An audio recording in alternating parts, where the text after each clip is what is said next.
এক লোক তার স্ত্রীকে নিয়ে নতুন একটা ভাড়া বাসায় উঠে থাকা আরম্ভ করলো।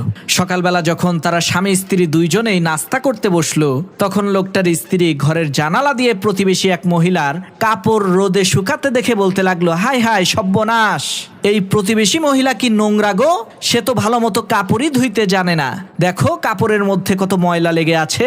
এইভাবে সেই প্রতিবেশী মহিলা যখনই তার কাপড় ধুয়ে রোদে শুকাতে দিত, তখনই ওই লোকটার স্ত্রী প্রতিবেশী মহিলাকে তুচ্ছ তাচ্ছিল্য করে বলতে থাকতো, কি অপরিষ্কার বোকা মহিলা, কাপড় ধুইতেই জানে না।